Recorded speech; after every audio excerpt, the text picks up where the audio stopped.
Hello friend, সবাই কেমন আছো? আশা করছি সবাই ভালো আছো, আমিও ভালো আছি। সকাল সকাল ঘুম থেকে উঠে সমস্ত কাজ সেরে নিয়েছি, কারণ আজকের সকাল সকাল ধর্ম পূজা দিতে যাব। আজকের বাবা ধর্মরাজের পূজা। আমি সমস্ত কাজ সেরে নিয়েছি। আমার পুচকিটাও সকাল সকাল ঘুম থেকে উঠে পড়েছে। ও বলছে, মা তুমি ভিডিও করছো। আমি তো ভিডিও করলে ও ভীষণ খুশি, কারণ ও ক্যামেরা ধরবে। তো আমি সকাল সকাল স্নান টান করে রেডি হয়ে নিয়েছি, সমস্ত কাজও করা হয়ে গেছে। এমনিতে আজকে আবার বাড়ি থেকে ঘর প্রতিষ্ঠা হবে, এমনি ঠাকুর প্রতিষ্ঠাও হবে, ঘর চাপা হবে আর ঠাকুর প্রতিষ্ঠা হবে, বাড়িতে চলছে। তার ভিতরেও তুলে নিয়েছি। তো শাড়ি ব্লাউজ সব ম্যাচিং করে পরেছি। আমাকে কেমন লাগছে অবশ্যই কমেন্টে জানিও। তো আমি ভিডিও করছি দেখে আমার ছেলে পিছন দিকে সরে গেছে। স্নান করে নিয়েছে, সিঁদুর পরবো না তাই কখনো হয়, তো টিপটা পরে নিয়েছি। এবার দেখো তবুও কপালটা খালি খালি লাগছে। এবার সিঁদুরটা পরে নিয়ে তারপরেই উত্তুরি নেব। যতই সাজানো যায় কিছু পারো না, টিপ আর সিঁদুর না পড়লে আমাদেরকে কোনো দিনও সুন্দর লাগে না। বিশেষ করে আমার তো টিপ আর সিঁদুর না পড়লে আমাকে যেন পুরোটাই খালি খালি লাগে। এই হচ্ছে উত্তরী। তো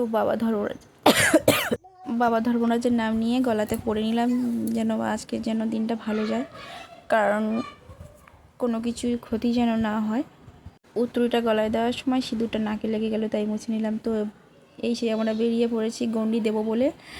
আর এই যে আসছে পিছনে ননদ, উনিও ক্যামেরাম্যান। আর এই পাশে যে আমার পুচকি দেওয়ার, উনিও ক্যামেরাম্যান। এই যে আমার ননদ সামনে এগিয়ে চলেছে আমার ছেলেকে নিয়ে। এত ভিড় হচ্ছে, এত ভিড় হচ্ছে, সবাই গণ্ডি দিচ্ছে। তো একটা ব্যাপার যে খুবই ভালো, যে যারা গণ্ডি দেয় তারা তো গণ্ডি দেয়, তাদেরকে প্রণাম করে। যারা গণ্ডি দেয় না, সবাই বলে যে গণ্ডি যারা দেয় তাদের নাকি, তাদের সাথে নাকি ঠাকুর থাকে।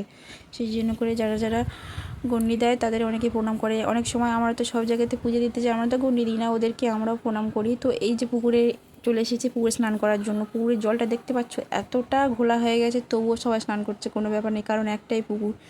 বাচ্চা ছেলে বাচ্চা মেয়ে বয়স্ক যার যেমন রোগ সে তেমন মানত করে মানসিক করে এখানে চলে আসে পুকুরে স্নান করে নিয়ে উত্তরে নেওয়ার জন্য। মানে উত্তরে গিয়ে পূজা দেয়। অনেকে তো উত্তরে নেয় না, অনেকে পুজো দেয় যার যেমন মানত। আগেই বলেছে যার যেমন মানত।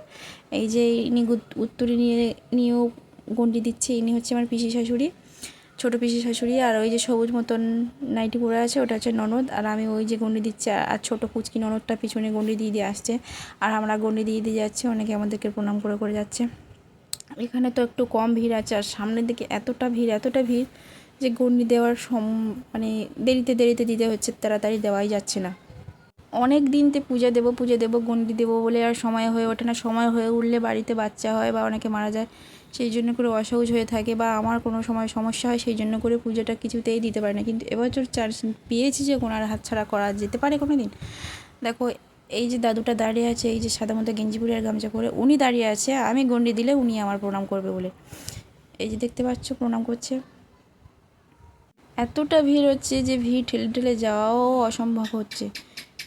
এতটা ভিড় হচ্ছে, চারিদিকে প্রচুর ভিড়। আর তার উপরে সবচেয়ে বড় কথা, যদি একটু শুকনো হতো তাহলে না একটু ভালো হতো। বৃষ্টি হয়ে এত কাদা হয়ে গেছে, কোথাও দাঁড়ানোর জায়গা নেই। সবাই যে কে কোথায় দাঁড়িয়ে আছে, বা সবাই শাড়ি উঁচু করে দাঁড়িয়ে আছে, এতটাই কাদা কাদা। আর এই যে আমরা গণ্ডি কাটছি সেগুলো কিন্তু সিমেন্ট করা, নেট করা, সেই জন্য করে আমাদের সমস্যা হচ্ছে না। কিন্তু বাইরে সব জায়গায় শুধু কাদা জল।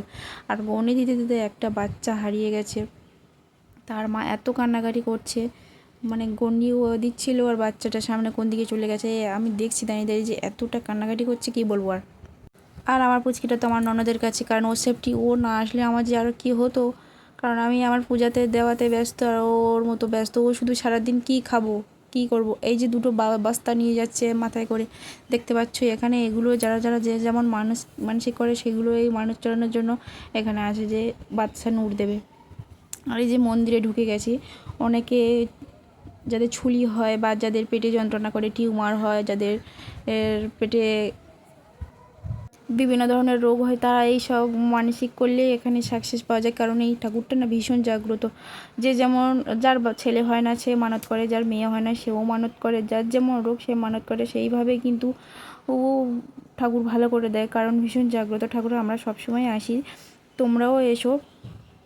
ইনি হলেন বাবা ধর্মরাজ পঞ্চপাণ্ডব। চারিদিকে একটা ঠাকুরের মাঝখানে দেখো কতটা মন, দেখতে পাচ্ছ যে একটা ঠাকুর কিন্তু অনেকগুলো মাথা হচ্ছেন। ইনি হচ্ছেন বাবা ধর্মরাজ। পঞ্চপাণ্ডব একসাথেই থাকে। বড় বড় রোগ হলেও এখানে মানসিক করলে কিন্তু সেরে যায়। কিন্তু মানসিক করলে তোমাকে মানসিক চুকিয়ে যেতে হবে। তুমি যেভাবে মানসিক করবে, পাকা মালসা দিয়ে বা সোনার টিপ দিয়ে বা ঠাকুর গড়িয়ে পুজো দেবো, ঠিক সেইভাবেই কিন্তু তোমাকে পূজা দিয়ে যেতে হবে। আমি আর আমার শাশুড়ি মা এখানে মালসা দিচ্ছি, মালসা পিছু 20 টাকা করে নিচ্ছে। যে পূজা দিয়ে বেরিয়ে এসেছি, মন্দিরটা কিন্তু এখনও হয়নি, এখনও অনেকে গণ্ডি দিচ্ছে।